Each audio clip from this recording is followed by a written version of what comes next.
Hello. हम लोग आज का टॉपिक जो है स्टोरी ऑफ इंग्लिश से लेंगे। ये स्टोरी ऑफ इंग्लिश जिसे आपके एग्ज़ाम में जो सवाल हैं लगभग इससे 8 नंबर का पूछता है। 8 मार्क्स 8 नंबर का स्टोरी ऑफ इंग्लिश से पूछता है, जिसमें 3 ऑब्जेक्टिव होता है और 5 जो होता है क्वेश्चन आता है ओल्ड इंग्लिश क्या है। यह स्टोरी ऑफ इंग्लिश के अंतर्गत है modern, middle English, old English, future of English, ये सारी चीज़ को जानकारी मिलती है। हम लोग स्टोरी ऑफ इंग्लिश में फर्स्ट चर्चा करेंगे ओल्ड इंग्लिश का।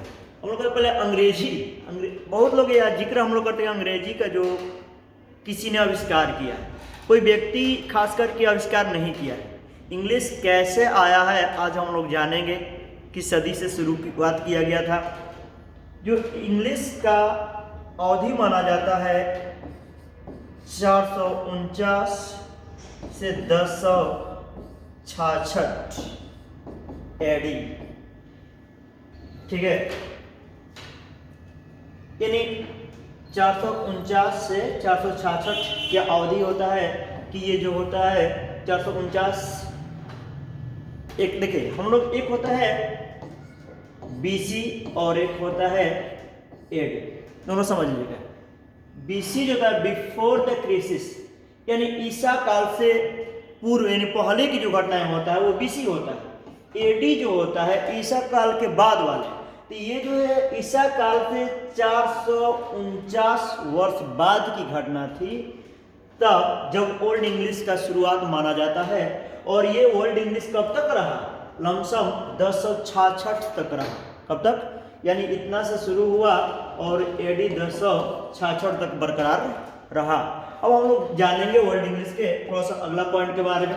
देखिए क्या कहते हैं, the first period of history of English, अंग्रेजी के इतिहास के जो पहले अवधि में, अंग्रेजी के जो इतिहास पहले अवधि जो था फ्रॉम एडी 449 यानी 449 ईस्वी से लेकर के कब तक? 1066 तक रहा। कब से लेकर के? यानी 449 ईस्वी से लेकर 1066। ऑब्जेक्टिव में आ जाएगा कि ओल्ड इंग्लिश का अंतिम अवधि कब रहा, यानी कब समाप्त, कब खत्म हुआ, तो माना जा सकता है 1066। और कब शुरुआत हुआ तो इसको कहते हैं 449।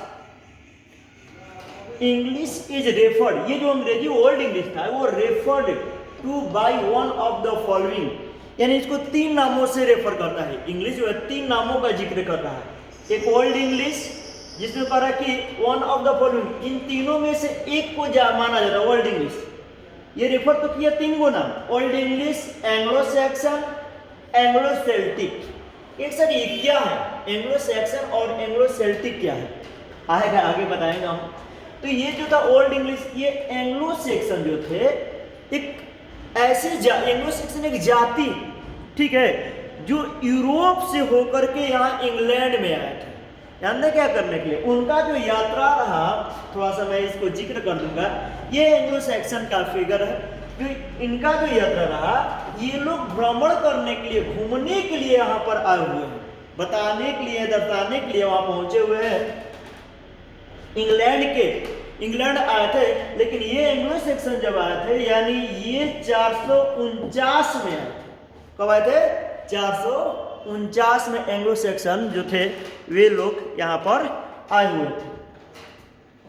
ध्यान दीजिए इन चीजों को समझिए पहले। तो वही एंग्लो सैक्सन 3 नामों से, old English, Anglo Saxon and Anglo Celtic, ठीक है। वही एंग्लो सेल्टिक भी प्रजाति है, इसी से मिला जुलता है। लेकिन हिस्ट्री ऑफ इंग्लिश, इंग्लिश का जो इतिहास रहा, इंग्लिश का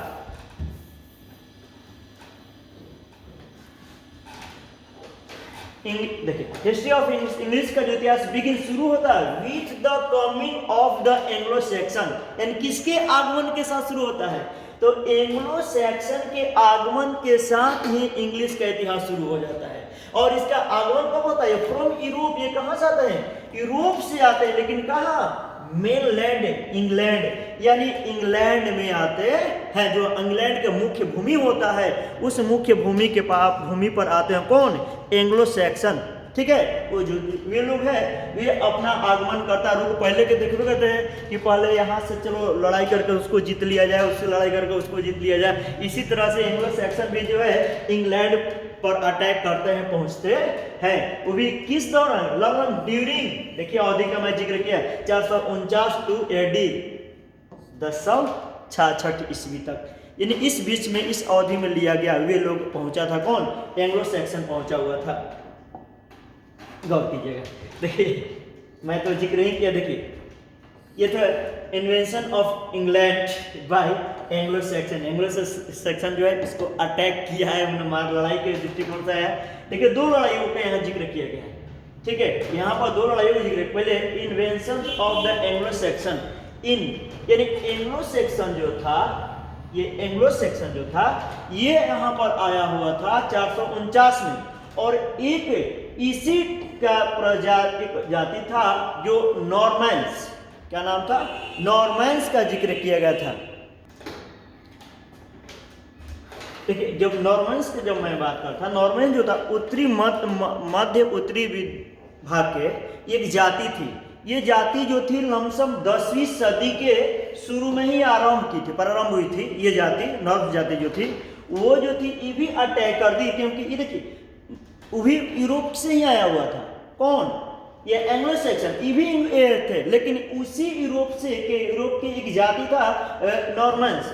ठीक है, जो 10वीं सदी से उसका आरंभ माना जाता है। और वे लोग जो थे वो लोग भी अटैक, उसका भी आक्रमण रहा किस पर? इंग्लैंड पर। किस पर रहा? इंग्लैंड पर रहा। देखिए change the course of history, ये जो दोनों लड़ाइयां जो है इस क्रियाविधि को ही, इतिहास की क्रियाविधि को ही बदल दिया। ये जो दोनों लड़ाइयां हुआ यानी 449 और ये कह सकते हैं कि 1066 में जो दोनों जातियां जो है अटैक किया, तो ये जो इतिहास के क्रियाविधियों को ही बदल दिया। फिर आगे क्या हुआ कि इंग्लैंड पर शासक हो गए, शासन करने लगा। कौन शासन करने लगा? एंग्लो सैक्सन शासन करने लगा। ये दोनों मिल गया, दोनों एक हो गया। तो ये जो दोनों एक हो गया, यानी आप मानिए इसको एंग्लो सैक्सन जो था वो भी यूरोप से आया था, और उसी का वहीं से एक जाति आया था जिसको नॉर्मन्स जो था वो भी था। तो वहाँ जो अब इंग्लैंड पर जो था किसका शासन हो गया? तो एंग्लो सैक्सन का शासन हो गया। और वहाँ का the leadership of gradually pass in the hands of Saxon, यानी धीरे धीरे क्या हुआ कि वहाँ के नेतृत्व जो करने लगा कौन? एंग्लो सैक्सन के हाथों में जाने लगा इंग्लैंड का।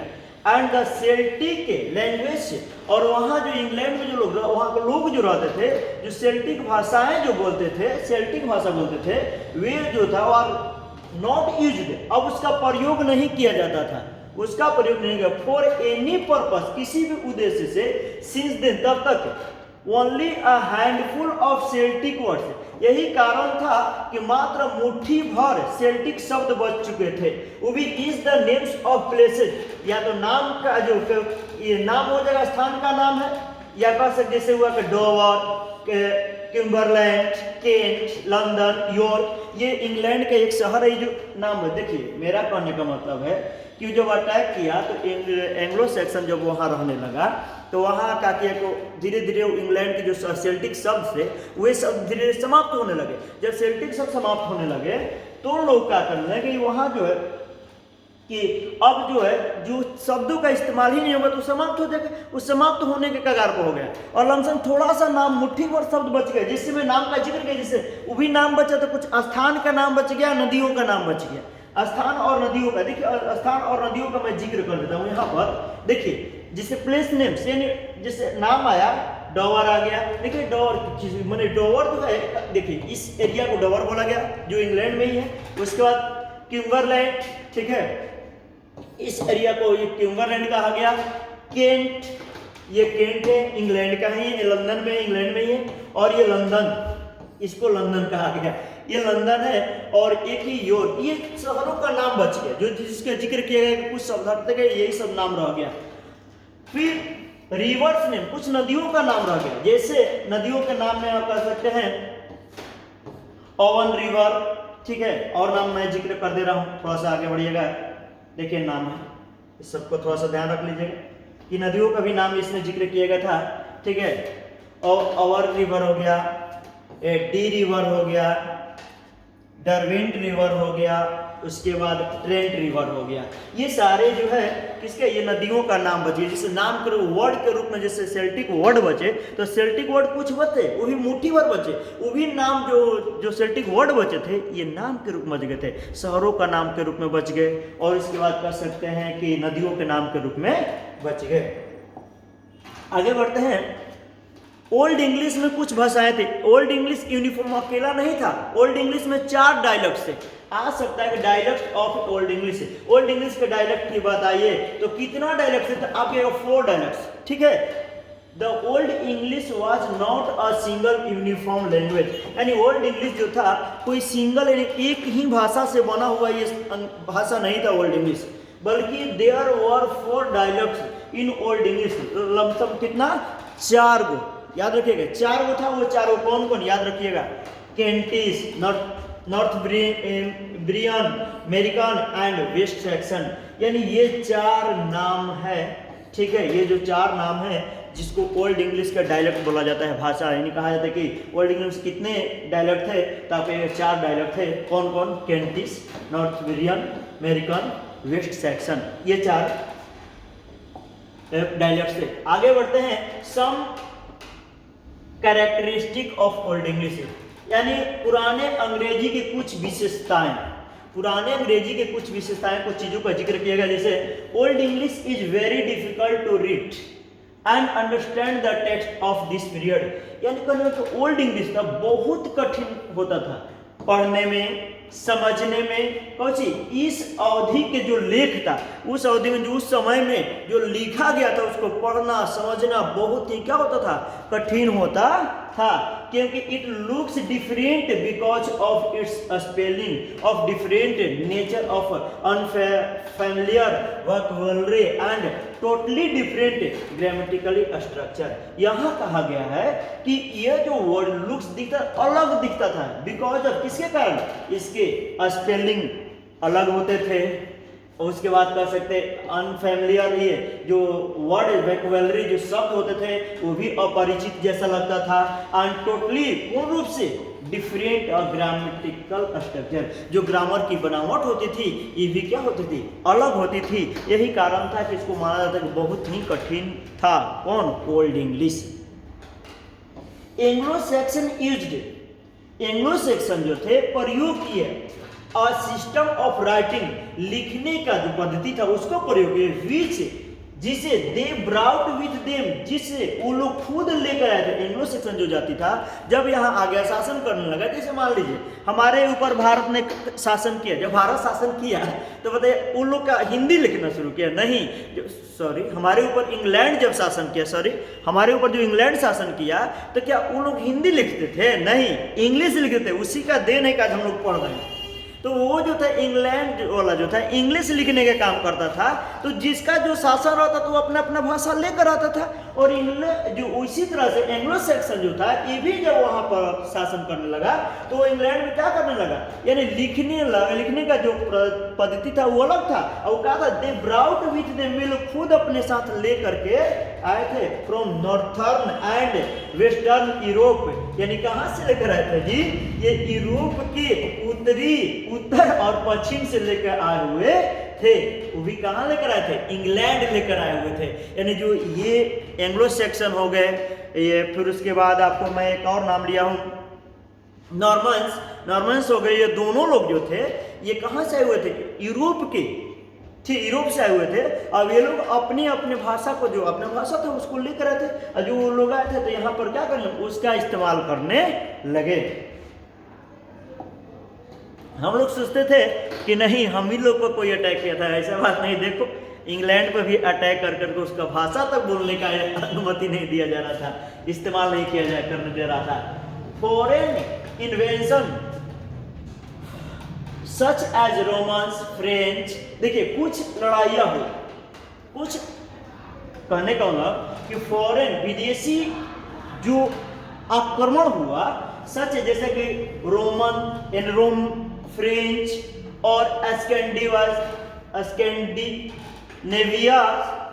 स्कैंडिनेविया जो था, ये और वो सारे लोग जो था रिपीट करते गए किस चीज को, इंक्रोचमेंट, आक्रमण को, फॉरेन एलिमेंट से यानी विदेशी तत्वों को इनटू द इंग्लिश वोकैबुलरी, किसमें, अंग्रेजी शब्दावली में। यानी अंग्रेजी शब्दावली में जो शब्द आते गया, जुड़ते गया, वो कहीं से दूसरे जगह से नहीं आया।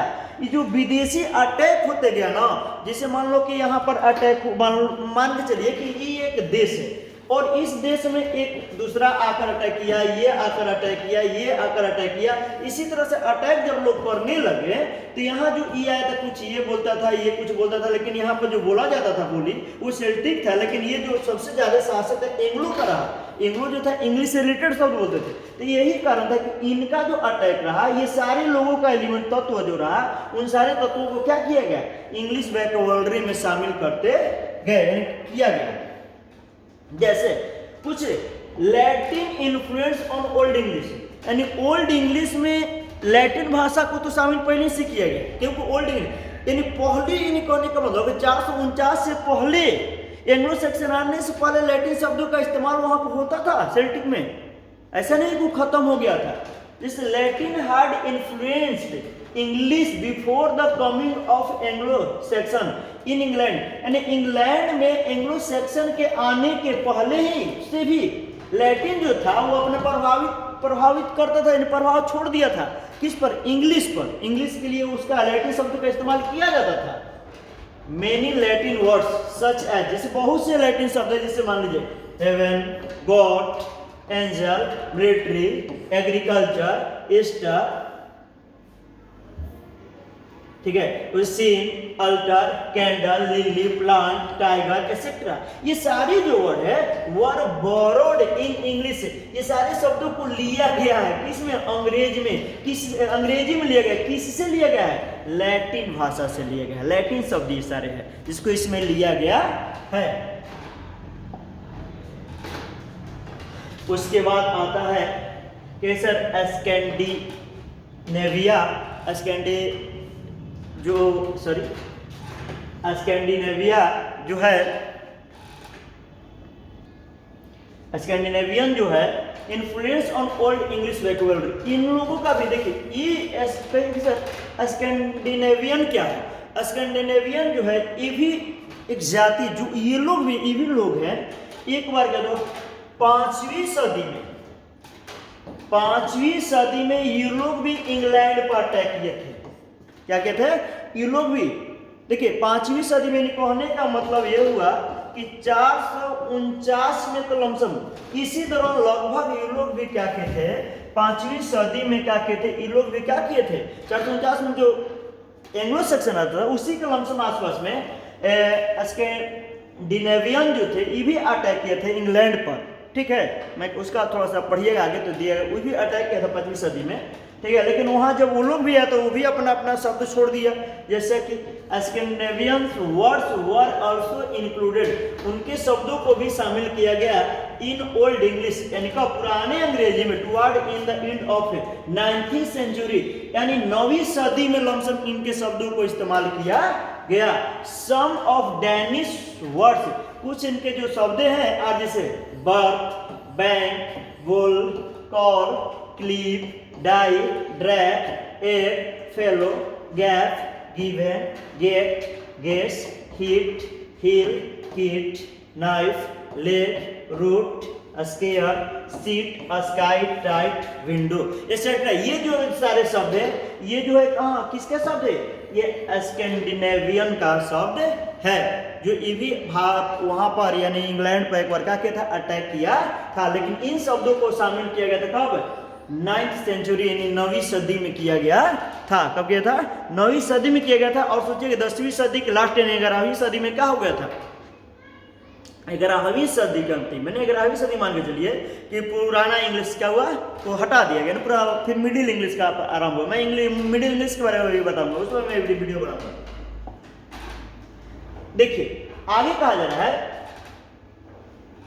कि two types of Anglo Saxon literature, यानी यहाँ से ओल्ड इंग्लिश लिटरेचर के दुनिया में जो बढ़ा गया, ये क्या है कि दो Anglo Saxon, two types of Anglo Saxon literature, दो पार्टों में बांटा गया। इस पर थोड़ा सा आप विचार कीजिएगा। देखिए ये कहा गया कि ओल्ड इंग्लिश लिटरेचर यानी पुराने अंग्रेजी लिटरेचर, उसको दो पार्ट में रखा गया। कितना पार्ट में रखा गया है?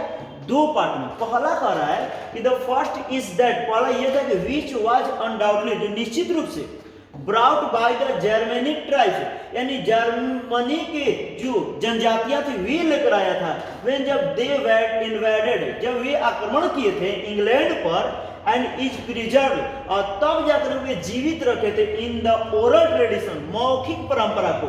यानी यानी कहने का लिटरेचर को दो पार्ट में बांटा गया। एक रूप से कह रहा है कि मौखिक परंपरा, वो मौखिक परंपरा कौन लेकर आए थे? यानी जर्मनी के जो जनजाति थे वे लेकर आए हुए थे मौखिक परंपरा के रूप में। और दूसरा कह the second is manifest in the song, दूसरा जो रहा वो प्रकट करता है। ये क्या किया जाता है? जैसे सॉन्ग हो गया अंग्रेजी में, जैसे पोएम्स कविताएं हो गई, रिलीजियस धार्मिक चीजों को, राइटिंग्स फाउंड इन मैन्युस्क्रिप्ट्स, जो हस्तलेखों में पाया गया, produced when literacy came to England, यानी कब जब इंग्लैंड में लिटरेसी यानी साहित्य जब आया, तो इसमें देखा गया ये हस्तलिपि से पाया गया पोयम, धार्मिक चीज़ों को, संगीतों को इंग्लिश में पाया गया। तो इसलिए दो पार्ट कहा गया कि जैसे एक मौखिक हो गया और एक लिखित के रूप में रखा गया। किसको? ओल्ड इंग्लिश लिटरेचर को। The golden period of English literature, the era of the king Alfred. देखिए ये कहा जाता है कि ओल्ड इंग्लिश के सबसे सुनहरी अवधि माना जाता है। ओल्ड इंग्लिश के ओल्ड इंग्लिश साहित्य के सबसे सुनहरे अवधि जानते हैं किसको माना जाता है? The era of king Alfred. King Alfred का जो युग था, ये किंग अल्फ्रेड थे, ठीक है।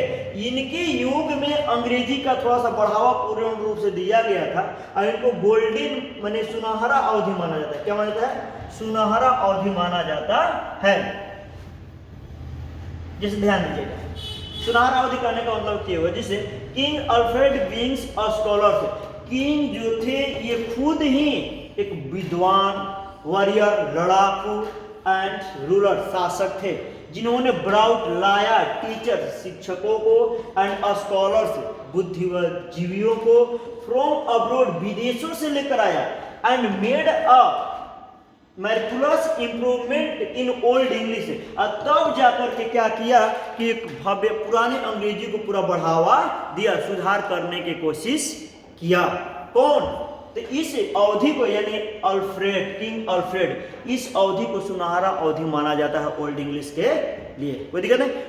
ज्यादातर क्वेश्चन ये आ जाता है कि ओल्ड इंग्लिश का पीरियड क्या रहता है, तो आप तो कहिएगा 1066 यानी कब से 449 से 1066 तक। यह आपका एक नंबर का ऑब्जेक्टिव। या फिर क्वेश्चन आ सकता है कि कितने भाषा हैं ओल्ड इंग्लिश में, यानी कितने डायलेक्ट थे ओल्ड इंग्लिश में, तो आपको जिक्र करना होगा 4 डायलेक्ट थे। कितने?